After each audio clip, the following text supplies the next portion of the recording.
A eletricidade é um fenômeno natural. Ela está por toda parte. Um exemplo são os raios. Como os raios se formam? Por que eles se manifestam? Para compreender, a gente precisa antes entender o que é a eletricidade. Vamos conversar com um especialista?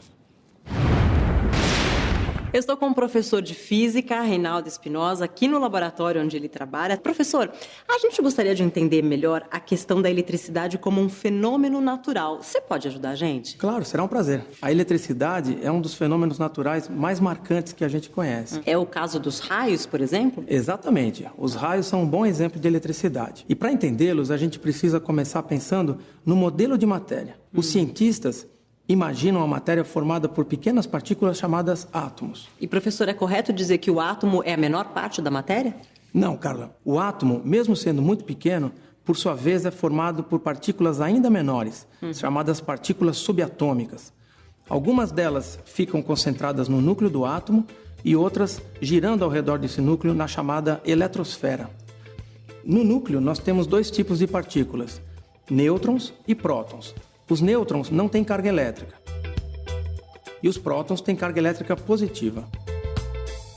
Na eletrosfera, orbitando em torno do núcleo, estão os elétrons, partículas móveis e com carga elétrica negativa. Como é que essas partículas se comportam? Cargas iguais, como por exemplo próton e próton, se repelem, assim como elétron repele elétron. Semelhantes se repelem. Exatamente. E o que acontece se a gente falar de prótons e elétrons? Prótons e elétrons se atraem.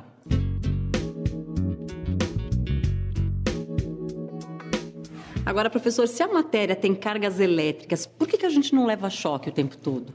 Nós não levamos choques porque, normalmente, os corpos estão neutros, apesar de terem cargas positivas e negativas. Por quê? Porque essas cargas geralmente estão em igual quantidade dentro dos corpos e uma neutraliza a outra. E, professor, o corpo pode deixar de ser neutro? Sim, é possível. Existem algumas formas da gente fazer um corpo deixar de ser neutro. Como? Uma delas é a eletrização por atrito.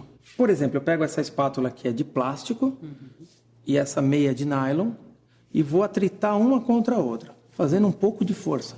Elétrons saltam do nylon para a espátula de plástico. E ela se torna, então, eletrizada. Ela se torna negativa. Essa espátula agora é capaz de atrair corpos como papel. Ah, olha lá. Agora, professor, me explica como é que você sabe que os elétrons estão saltando do nylon para o plástico e não o contrário. Boa, Carla. Eu sei disso porque um pouco antes de você chegar, eu consultei a série triboelétrica. A série triboelétrica é uma tabela que tem uma série de materiais listados ali, de modo que os materiais que aparecem em cima na tabela ficam positivos quando atritados com materiais que aparecem embaixo na tabela. Lá na nossa tabela, o nylon está logo em cima e o plástico bem embaixo. De modo que, ao atritar nylon com plástico, o nylon vai ficar positivo, ou seja, ele vai perder elétrons, deixando o plástico negativo. Essa espátula agora está bastante eletrizada e ela é capaz de atrair outros corpos. Eu também posso eletrizar outros corpos a partir do contato com essa espátula. Passando minha mão nela, eu a torno neutra de novo. Agora eu tenho aqui 2 disquinhos de papel alumínio e eu vou eletrizá-los por contato. Então, novamente, eu eletrizo a espátula usando a meia de nylon. Ela fica bastante negativa. Estou eletrizando por atrito.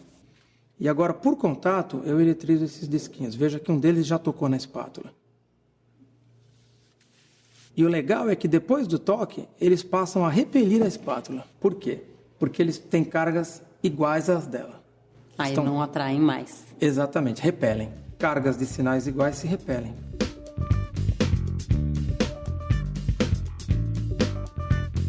Professor, que engenhoca é essa daqui? Esse aqui, Carla, é o gerador de Van de Graaff, uma máquina muito conhecida dos físicos. O gerador de Van de Graaff funciona por contato e atrito. E o que você quer me mostrar aqui exatamente? Eu quero te mostrar um corpo bastante carregado. Eu vou ligar, ok? Vamos lá.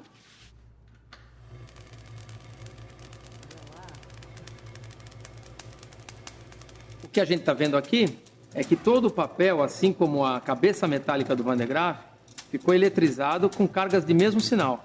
Aí um está repelindo o outro. Por isso eles ficam todos de pé. Veja só. O que são esses estalos? São faíscas que estão saltando da esfera maior para menor. Isso porque existe um excesso de elétrons na esfera maior. E ela está se descarregando para menor. E como é que a gente termina a experiência sem correr um risco aqui? Eu só vou desligar e vamos esperar que ela descarregue, ok? Tá. Continua eletrizado, né? Sim, ela vai ficar eletrizada por algum tempo, mas lentamente ela vai perdendo cargas para o ar, por contato. E aí os papéis vão abaixando lentamente, como você pode ver. Eu também posso apressar esse processo, dando mais uma descarga na esfera. Olha. Existe ainda alguma outra forma de se eletrizar um corpo? Existe sim. Qual é? Essa forma é a indução. A indução é um processo mais difícil de ser observado. Ela funciona assim. Eu vou eletrizar por indução esse pequeno disco de papel alumínio, ou seja, de metal, um condutor. Vou aproximar dele a espátula, previamente eletrizada negativamente. E ao fazer isso, ele vai se sentir atraído pela espátula, mas eu não vou deixar que ele encoste. Nesse momento, os elétrons do papel alumínio foram todos para o lado oposto da espátula. Eles estão sendo repelidos pelos elétrons da espátula. De modo que o disquinho de alumínio está mais positivo do lado de cá e mais negativo do lado de lá.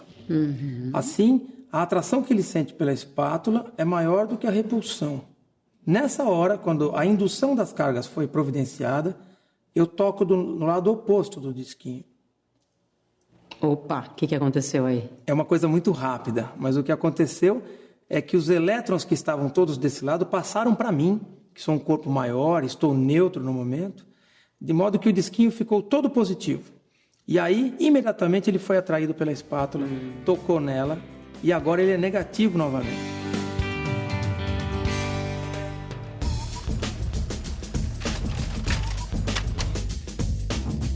Carla, te trouxe até a secretaria da escola para te mostrar a copiadora. A máquina copiadora utiliza diversos processos de eletrização para fazer a cópia a seco, né? É mesmo? Como é que funciona isso? Olha, o processo é bastante sofisticado, tem várias etapas. O que acontece é o seguinte: um cilindro metálico que existe no interior dessa máquina, ele é eletrizado com cargas elétricas negativas. Ele fica completamente coberto por elétrons. O original é lido por um escaneamento de luz. Uma luz varre o original e, onde o original é branco, essa luz reflete contra o cilindro e remove esses elétrons do cilindro. De modo que ficam no cilindro elétrons apenas na posição onde estavam os tons escuros do papel, ou seja, as letras. Numa segunda volta desse cilindro, o tôner é jogado, é soprado sobre o cilindro e o tôner ele é positivo. Ele vai grudar sobre esses elétrons. Então você vai ter uma imagem do papel gravada sobre o cilindro. Numa terceira volta desse cilindro, o papel, que está em branco no momento, ele já entra eletrizado e a tinta é transferida do cilindro para ele. E aí, numa quarta etapa, ao sair da máquina, ele é aquecido, a tinta se funde ao papel e a cópia sai pronta e seca. Existem várias aplicações tecnológicas da eletrostática. Hoje em dia, na indústria, quase todas as coisas são pintadas de forma eletrostática. Um automóvel, por exemplo. A tinta é jogada sobre o automóvel em pó. O carro, a carcaça do carro está eletrizada. A tinta também, com cargas de sinais opostos. E aí ela adere na lataria. A partir daí, o carro é colocado num forno e a tinta derrete, fundindo-se e formando uma superfície muito resistente e de excelente acabamento. Agora, professor, outro exemplo de eletrização é o choque, né? Esse muita gente já experimentou. Afinal de contas, por que a gente leva choque? Então, Carla, o choque é uma descarga elétrica. Ele acontece quando um corpo está muito eletrizado e vai perder esse excesso de carga para outro corpo, que pode ser inclusive a Terra. Ao conectar esses dois corpos, a carga se transfere, formando uma corrente elétrica. Se você estiver no meio desse caminho, ou seja, se a corrente passar através de você, isso é o choque. Um exemplo bem interessante, e por isso a gente vê o estacionamento, é quando você vai tocar num carro que acabou de chegar. É verdade, já aconteceu comigo. Aquele choquezinho desagradável que a gente toma na maçaneta da porta. Quando o carro chega, ele vem de um longo tempo de atrito com o ar. Como ele está isolado pelos pneus, ele mantém essa carga elétrica que ele adquiriu por atrito. Ao tocar nele, a gente toma um choque.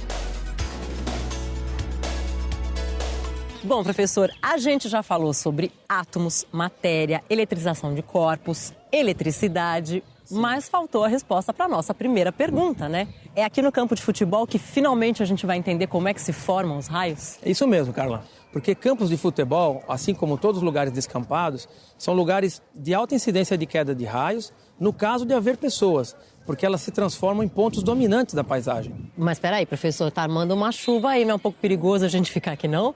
Não, não há perigo nenhum, Carla.